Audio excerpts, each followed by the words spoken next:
Hello friends, S Y academy में आपका स्वागत है। तो फ्रेंड्स, आज इस लेक्चर में हम बात करने वाले हैं 10 एमसीक्यूज और इसमें हम एडवेंट ऑफ यूरोपियंस देखेंगे। ठीक है, यूरोपियंस आना शुरू हुए थे, काफी सारे यूरोपियन यूरोपियन एक यूरोप एक कॉन्टिनेंट है। इसका मतलब यही है कि यूरोप से जो कॉन्टिनेंट के जो विभिन्न कंट्रीज थे, बहुत सारे कंट्रीज थे यूरोप में उस टाइम में, राइट। और मैं बता दूं, उस टाइम में जर्मनी और इटली नहीं थे, लेकिन काफी सारे कंट्रीज थे, जैसे पुर्तगाल, पोर्चुगल, ब्रिटेन था। ब्रिटेन तो हर जगह ही था। फ्रांस था, राइट। डच था, डच जिसको हॉलैंड भी बोला जाता है, ठीक है, कंफ्यूज नहीं होना इसमें। डच या हॉलैंड या नीदरलैंड, आप जो भी कहना चाहो, जिसकी कैपिटल एम्स्टर्डम है, राइट। बड़ा अच्छा कंट्री है। तो ऐसे ऐसे काफी सारे कंट्रीज थे जो आना शुरू हुए थे भारत में और दूसरे देशों में। हमारा यहाँ पे फोकस है ये एडवेंट ऑफ यूरोपियन जो इंडिया में हुआ था उसके बारे में। मैं आपसे 10 एमसीक्यू पूछूंगा, बड़े इंपॉर्टेंट एमसीक्यूज है, बड़ा इंपॉर्टेंट टॉपिक है। तो यहाँ पे आप फोटो देख रहे हैं, ये किसकी फोटो है, क्या लग रहा है? ये फोटो है वास्को डिगामा की, ठीक है। वास्को डिगामा जगह का नाम भी है, अगर वहां आप घूमने जाओ, कहाँ पे, गोवा में, राइट। और ये आपकी ईस्ट इंडिया कंपनी का लोगो है, ठीक है। यही थी वो ईस्ट इंडिया कंपनी जिसने ब्रिटिशर्स का 150 सालों तक करीब करीब शासन चला इंडिया में। तो चलिए फ्रेंड्स, बिगिन करते हैं क्वेश्चन। फ्रेंड्स, इसमें दो पार्ट होंगे ये वीडियो के। दूसरा पार्ट मैं तभी बनाऊंगा जब आपका रिस्पांस अच्छा रहेगा वीडियो में। अब रिस्पांस अच्छा रहेगा ये कैसे पता चलेगा? रिस्पांस अच्छा ऐसे रहेगा, आप ज्यादा से ज्यादा लोगों से शेयर करें, ठीक है। अगर इसके आप, मेरे को लगेगा कि इसके अच्छे व्यूज हो रहे हैं, अगर मुझे लगेगा कि इसके अच्छे व्यूज हो रहे हैं, आपको पसंद आ रहा है, तो मैं इसका पार्ट 2 भी बनाऊंगा। एक पार्ट 2 पार्ट में बनेगा, क्योंकि इसमें काफी सारे टॉपिक्स, काफी सारी चीजें आती है। तो चलिए friends, without any further due हम बिगिन करते हैं। तो पहला क्वेश्चन बड़ा ही अच्छा क्वेश्चन है, बड़ा ही सीधे, आसान नहीं है, ठीक है। Which of the following European powers were first to come and last to go from India? सबसे पहले कौन आया था इंडिया में? डच। लास्ट टू गो कौन था? Britishers. One only, two only, both of the above, none of the above? जिसको ये क्वेश्चन समझ में नहीं आया, इस क्वेश्चन का कहने का मतलब ये है कि भारत में सबसे पहले कौन आया, क्या वो डच आए थे? ये तो पहला पॉइंट है। दूसरा पॉइंट कह रहा है कि भारत में सबसे लास्ट से कौन गया था? क्या वो ब्रिटिशर्स थे जो सबसे लास्ट में भारत से गए थे? ये क्वेश्चन है। क्या समझ में आया आपको? आई होप समझ में आया होगा। अब थोड़ा सोचिए इसको, थोड़ा सोचिए, आसानी से नहीं होगा ये, ऐसे नहीं सीधे मार्क कर दिया, राइट। तो थोड़ा सोचिए इसके में। मैं आपको इसका आंसर बता रहा हूँ, आप कमेंट सेक्शन में लिखिए कि आपको इसका आंसर क्या लग रहा है, मैं आपको आंसर बता रहा हूँ। तो मेरी वो आपसे रिक्वेस्ट रहेगी कि सारे क्वेश्चंस के आंसर्स आप कमेंट सेक्शन में लिखो, फिर वेरीफाई करो। इससे क्या अच्छा रहेगा कि आप फिर से जब वीडियो देखोगे आपको याद रहेगा आपने आंसर्स क्या मार्क करे थे। और अगर पॉसिबल है तो रीजन भी लिख दो, कोई शर्माने वाली बात नहीं है, सिर्फ इम्प्रूव ही करना है। रीजन लिख दो कि आपने ये आंसर क्यों मार्क करा है, आपको ऐसा क्यों लग रहा है। हमेशा ऐसे सोचिए आप। जो भी टॉपर्स है वो ऐसे ही सोचते हैं कि मेरे को ये डच क्यों लग रहा है, किस सन में आए थे, ब्रिटिशर्स क्यों लग रहा है, राइट, या क्यों नहीं लग रहा है। ये आप कमेंट सेक्शन में लिखो, रीजन लिखो, और फिर से वीडियो विजिट करना। तो फ्रेंड्स, ये दोनों गलत है, दोनों। सबसे पहले जो भारत में आए थे वो पोर्चुगीज थे, पुर्तगाली, वास्को डिगामा, हाँ जी। सबसे पहले कुछ 600% का फायदा हुआ था उनको। 600%, जहां तक मुझे याद आ रहा है, इतना कुछ फायदा हुआ था उन्हें, ठीक है। लास्ट टू गो भी पोर्चुगीज थे, बड़ी हैरानी वाली बात है। किस स्टेट से गए थे वो, किस स्टेट से लास्ट में गए थे? मेरे को आंसर आप कमेंट सेक्शन में लिख के बताओ कि मैंने लास्ट टू गो क्यों लिखा है। ये कोई एक स्टेट है भारत की जिससे वो लास्ट में गए थे, वो स्टेट कौन सी है? फर्स्ट टू कम जो थे पोर्चुगीज थे, और कहां पर आए थे सबसे पहले ये भी आप लिखो कमेंट सेक्शन में, ठीक है। इससे से हमारी नॉलेज बढ़ेगी। तो एक एमसीक्यू हमसे हम ट्राई करेंगे 2-3 एमसीक्यू बना पाए, ठीक है, वही अप्रोच हमेशा रहेगी। अब ये क्वेश्चन जो है, इसमें आपको दो चीजें पता होनी चाहिए। वो देखते हैं दो चीजें क्या है। Who was the Mughal emperor when east India company was formed? Indirect question है, इनडायरेक्ट, डायरेक्ट नहीं है।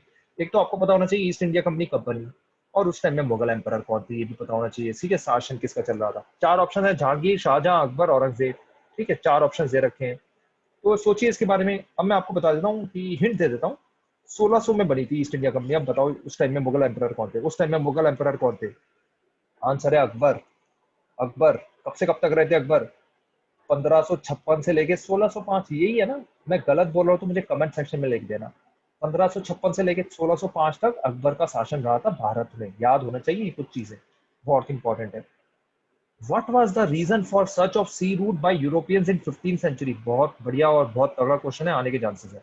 एक तो इंडस्ट्रियल रेवोल्यूशन यूरोप में, ये क्वेश्चन। फिर search for new new colonies, ये था क्या रीजन? फिर सर्च ऑफ रॉ मटेरियल, फिर occupation of Constantinople by Turks. ये क्या लिखा है भाई? तो चार ऑप्शंस दे रखे हैं यहाँ पे, और जब भी ऐसा क्वेश्चन आए तो आंसर आपको क्या सोचना होता है कि सबसे इंपॉर्टेंट रीजन क्या है। अगर आपको लग रहा है ना दो ऑप्शन आपको सही लग रहे हैं, तो सोचो कि ज्यादा इंपॉर्टेंट कौन सा इसमें से रीजन है। ठीक है, मैं इसका आपको आंसर बता रहा हूँ, आपने अगर सोच लिया हो तो। इंडस्ट्रियल रेवोल्यूशन तो 18वीं सदी में हुआ था, अराउंड अराउंड 1780 के अराउंड। कहाँ पे? ब्रिटेन में। तो उसकी तो बात ही नहीं आती है ना। 15वीं सेंचुरी की बात हो रही है। 15वीं सेंचुरी मतलब 1401 से लेके 1500 तक, या कुछ कुछ लोग 1400 से लेके 1499 भी कहते हैं। ठीक है, इसमें ज्यादा कुछ परवाह होने वाली बात नहीं है। ठीक है, ये भी सही है वो भी सही है, कोई ऐसा इशू नहीं है, वैसे ज्यादातर तो ये सही है। Anyways, search for new colonies. New colonies search तो तभी शुरू हुई जब इंडस्ट्रियल रेवोल्यूशन हुआ। Industrial revolution resulted into colonialism. I hope ये सब आपने अच्छे से पढ़ा होगा, तो वही रीजन है। नहीं पढ़ा तो आप कमेंट सेक्शन में लिखो, वीडियो आ जाएगी आपके लिए मेरी तरफ से। Search for raw material. Search for raw material तो तभी था जब इंडस्ट्रियल रेवोल्यूशन हुआ। इंडस्ट्रियल रेवोल्यूशन हुआ तो तभी सर्च फॉर रॉ मटेरियल शुरू हुआ था, है ना। जब रॉ मटेरियल आपको चाहिए, फिनिश प्रोडक्ट आपको बनाने हैं। इंडस्ट्रियल रेवोल्यूशन का मतलब क्या है कि बहुत सारी इंडस्ट्रीज बन गई आपकी कंट्री में और उनको रॉ मटेरियल चाहिए, तो ये चीज तभी हुई। रॉ मटेरियल चाहिए तो आपको किसी कंट्री पे कब्जा करना पड़ेगा, इसलिए न्यू कॉलोनी सर्च करी यूरोप में। ये तीनों रीजन है। ये तीनों रीजन आपको दिख रहा है इंटरकनेक्टेड है, जो 18वीं 19वीं सदी में हुए। चौथा reason, occupation of Constantinople by Turks. क्या हुआ था कि लैंड रूट था यूरोप से लेके इंडिया या यूरोप से लेके एशिया तक। बीच में कॉन्स्टेंटिनोपल आता है। क्या है कॉन्स्टेंटिनोपल भाई? मेरे को बड़े साल बाद पता चला कि इस्तांबुल को ही कॉन्स्टेंटिनोपल कहते हैं।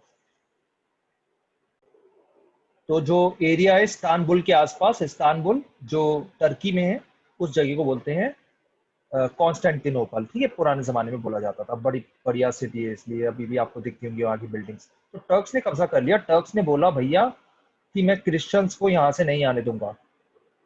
क्रिश्चियंस को जब पता चल गया कि नहीं आ सकते आप, अरब्स को भी बोला नहीं आ सकते। टर्क्स और अरब अलग अलग होते हैं, ठीक है। न्यूज चैनल वाले तो सबको एक ही बना देते हैं कि सभी मुसलमान हैं, ऐसे बोल देते हैं, लेकिन ऐसा कुछ नहीं है। टर्क्स अलग, अरेबियन अलग। ठीक है, आप अच्छे से पढ़ेंगे तो आपको ये चीजें समझ में आएंगी, मैं यहाँ पे डिटेल में नहीं जा रहा। तो टर्क्स ने कॉन्स्टेंटिनोपल को ऑक्यूपाई कर लिया। आप समझ ही सकते हो, टर्की की लोकेशन ऐसी है जो यूरोप और एशिया को कनेक्ट करती है। जब यूरोपियंस को ये प्रॉब्लम होने लगी तो उन्होंने सी रूट ढूंढना शुरू करा। फिर सी रूट उन्होंने 15वीं सदी में ढूंढना शुरू हुए। फिर फाइनली जाके उन्हें 1498 में पोर्चुगीज, जिन जो वास्को डी गामा थे, उन्हें सी रूट मिला इंडिया का। ठीक है, तो ये चीजें हैं। तो ये occupation of Constantinople by Turks कब हुआ था? 1453 में। ठीक है, इसके बाद से ही ढूंढना शुरू हुआ था। 1498 में जाके सी रूट मिल गया था वास्को डी गामा को। बड़ा मुश्किल क्वेश्चन आ गया। Correct order of arrival of Europeans in India was, बहुत मुश्किल। अगर आप ध्यान से पढ़ाए तो ये आंसर दे पाओगे। सबसे पहले पोर्चुगीज आए, फिर डच आए, फिर डेन्स आए, फिर इंग्लिश आए, फिर फ्रेंच आए। क्या ये सही है? या सबसे पहले पोर्चुगीज आए, डच आए, इंग्लिश आए, डेन्स आए, फिर फ्रेंच आए? फिर C option, Portuguese, Dutch, Danes, French, English. फिर Portuguese, Danes, English, Dutch, French. मतलब सबसे पहले कौन आया, फिर उसके बाद कौन आया, फिर उसके बाद कौन आया, फिर उसके बाद कौन आया, ये बताना है आपको। ठीक है, तो पोर्चुगीज सबसे पहले आए तो हम देख ही चुके हैं। सबसे लास्ट में कौन आए थे भाई, ये बताओ। सबसे लास्ट में आने वाले जो थे वो फ्रेंच थे। ठीक है, और सबसे पहले भी वही गए, है ना। सबसे लास्ट में आए फ्रेंच और सबसे पहले गए। ठीक है, ये हुआ उनके साथ। अब ये मैं बता दूं कि ये थोड़ा सा मुश्किल है, अभी भी आप आंसर नहीं दे पाओगे, क्योंकि अभी भी 3 ऑप्शन बचे हैं। मैंने ऑप्शन भी ऐसे डाले ना, आसानी से तो देखो कुछ सॉल्व होता नहीं है ना लाइफ में। तो इसमें आपको पता होना चाहिए कि सबसे पहले कौन क्या आया। तो देखते हैं इसका आंसर क्या है। आपने आई टिक मार्क कर दिया, और इसका आंसर है ए। डच आए, पोर्चुगीज के बाद फिर डेन्स आए, फिर इंग्लिश आए, फिर फ्रेंच आए। याद रखो आप, इंग्लिश तो फ्रेंच से जस्ट पहले आए। फिर याद रख लो डच, फिर डेन्स आए। ठीक है, ऐसे याद रख लो। Sir Thomas Roe was sent as English East India Company's ambassador in the court of Jahangir, Shahjahan, Akbar, Aurangzeb. तो ईस्ट इंडिया कंपनी 1600 में बन गई थी। उसके बाद बड़ी मेहनत करके उन्होंने सेटअप करना शुरू करा। फिर सर थॉमस रो को भेजा, जो उन्होंने बड़ी मेहनत करी इंडिया में। और वो किसके कोर्ट में है? जहांगीर की कोर्ट में है, 1615 में। और उनको कंपनी ने एज एम्बेसडर भेजा था। Sent as companies ambassador, word को ध्यान रखो, है ना। तो 1615 में आए, उस टाइम में जहांगीर का रूल चल रहा था। जहांगीर का रूल कब से कब तक चल रहा था बताओ भाई, कमेंट सेक्शन में। क्या ये है क्या? कुछ ये तो नहीं है, शायद ये होता हो, चेक करिए, है ना। चलिए, first factory of English East India company was set up at, 4 option दे रखे हैं, सूरत, Masulipatnam, Madras, Calcutta.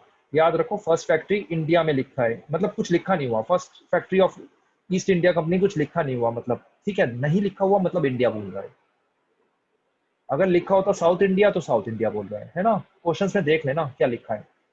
First factory of East India company was set up at, इसका मतलब है कि इंडिया की बात कर रहा है वो। और इसका आंसर है फ्रेंड्स सूरत, 1613 में बनी थी पहली फैक्ट्री, ठीक है। उस टाइम में जहांगीर का रूल चल रहा था।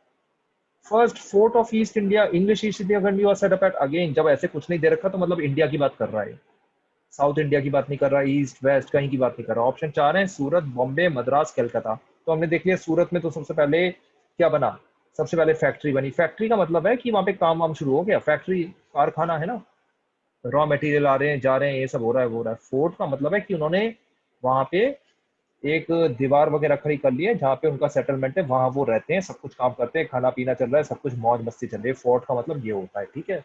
कैपिटल समझ लो, कैपिटल किसी की कैपिटल, तो ईस्ट इंडिया कंपनी की कैपिटल कहाँ सेटअप हुई सबसे पहले, एक जगह अगर देखी जाए तो फ्रेंड्स इसका आंसर है मद्रास। मद्रास में सेंट जॉर्ज, अगर आप जाओ ना मरीना बीच, मरीना बीच काफी लोग जाते हैं, सेंट जॉर्ज घूमने नहीं जाते, घूमने जाना अच्छे से आराम आराम से पढ़ना, तो बड़े अच्छे से दे रखा है उसमें।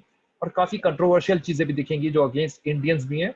और अच्छी चीज ये देखो, हमारे कंट्री में डेमोक्रेसी है तो सब चीजें अभी दिखा रखी हैं अच्छे से, पता नहीं कब तक रहेंगी, आयोग कोई हटाए ना सरकार। तो वहाँ पे सब कुछ अच्छे से लिखा हुआ है, इंडियंस की कमियां भी लिखी हुई है, इंडियंस की अच्छाइयां भी लिखी हुई है। मद्रास में सेंट जॉर्ज फोर्ट में होके आना, वहीं पे लेजिस्लेटिव असेंबली भी है किसकी, तमिलनाडु की, ठीक है। तमिलनाडु की लेजिस्लेटिव असेंबली भी वहीं पर है, तो जाना आप कभी कोरोना खत्म हो तो। Which of the following statements regarding Portuguese are correct, इनकी पहली फैक्ट्री क्या कन्नौर में थी, और फर्स्ट फोर्ट क्या गोवा में था। चार ऑप्शन दे रखे हैं, one only, two only, both of the above, none of the above. सोचिए आप और इसका आंसर बताइए। ये तगड़ा क्वेश्चन है, हर किसी हर कोई नहीं दे सकता है, लेकिन ये आ सकता है। देखो ये क्वेश्चन यूपीएससी में नहीं आएगा जहां तक मैं कह सकता हूँ। यूपीएससी देखो कभी कभी ना टेढ़े मेढ़े फेंक देता है, तो वो पूछ सकता है शायद, लेकिन मेरे हिसाब से 99.9% तो नहीं आएगा, लेकिन स्टेट पीसीएस में आ सकता है, ठीक है। ये दोनों बिल्कुल सही है। पहली फैक्ट्री कन्नौर, पहला फोर्ट गोवा में था 1501 1510, ठीक है। तो याद रखो सबसे पहले पोर्चुगीज सेटअप कर रहे थे, बढ़िया, उसके बाद अंग्रेजों ने साफ कर दिया उन्हें। Which of the following statements are correct regarding French East India Company. First factory क्या सूरत में थी, फर्स्ट फोर्ट क्या पौंडीचेरी में था, one only, two only, two, both of the above, none of the above. बताइए आप इसके बारे में। दोनों बिल्कुल सही फिर से। फर्स्ट फैक्ट्री सूरत में बनी, सूरत आपको दिख रहा है ना, अंग्रेजों की भी बनी, अभी हमने देखा यहाँ, ये देखो भाई, अंग्रेजों की 1613 में बनी। और यहाँ पर देखो 1656 ने क्या बोलते हैं इसे, 67 को क्या बोलते हैं भाई हिंदी में, सॉरी, ठीक है। फर्स्ट फैक्ट्री जो सूरत में सेटअप हुई 1667 में, और फर्स्ट फोर्ट पौंडीचेरी में 1664, शायद जैसे कितना बोलते हैं 66 के बाद 57 क्या बोलते हैं, सॉरी फॉर दिस, किसी को आता हो तो कमेंट सेक्शन में लिख देना, मेरी I am sorry for this, इसको तो 64 बोलते हैं। फर्स्ट फोर्ट जो सेटअप हुआ पौंडीचेरी में, आपको पता होगा ना पौंडीचेरी में फ्रांस की कितनी सारी, फ्रेंच की मतलब कितनी सारी सेटलमेंट्स है, अभी भी आप जाओगे तो आपको लगेगा कि वाह यार क्या बढ़िया बना हुआ है। पौंडीचेरी भी जाओगे तो विजिट करना जरूर आप, ठीक है। फर्स्ट फैक्ट्री सूरत में है। लास्ट क्वेश्चन आ गया, ये भी बड़ा इंपॉर्टेंट है, ये यूपीएससी में भी आ सकता है। बैटल ऑफ बिदारा किसके बीच में हुई, अंग्रेजों के फ्रेंच के बीच में, अंग्रेजों के और डच के बीच में, अंग्रेजों पोर्चुगीज के बीच में, अंग्रेजों और डेन्स के बीच में। जहाँ पे ब्रिटिश बात हो रहा है ना, ब्रिटिश का मतलब है इंग्लिश ईस्ट इंडिया कंपनी, ठीक है। ब्रिटिशर्स मतलब ये नहीं ब्रिटिशर्स ही आ गए, ब्रिटिशर्स तो 1857 के बाद जब कंपनी का रूल खत्म हो जाएगा तो ब्रिटिशर्स कहा जाएगा, उससे पहले ईस्ट इंडिया कंपनी ब्रिटिशर्स एक ही बात है। बैटल ऑफ बिदारा बताओ भाई, इसमें से किसका खात्मा हो गया बैटल ऑफ बेदारा में। तो बैटल ऑफ बेदारा में ब्रिटिश और डच के बीच में लड़ाई हुई 1757 में, और डच साफ हो गए इंडिया से, ठीक है। Dutch tata bye bye. तो फ्रेंड्स ये तो 10 क्वेश्चन, आई होप ये 10 क्वेश्चन आपको अच्छे लगे, काम के थे, हमारा टेलीग्राम ग्रुप ज्वाइन कर लो। आप अगर चाहते हो मैं सेकंड पार्ट बनाऊं तो कमेंट सेक्शन में आप लिखो, सेकंड पार्ट भी आ जाएगा, जिसमें हम काइनेटिक वॉर्स के बारे में डिस्कस करेंगे, और गवर्नर वगैरह जो आए थे उन सब के बारे में थोड़े क्वेश्चन होंगे। और अपना स्कोर 10 में से लिखना ना भूलें। कोई भी टॉपिक आप चाहते हो कि मैं बनाऊं वीडियो, कमेंट सेक्शन में लिखो, उस पर वीडियो आपकी आ जाएगी। Thank you.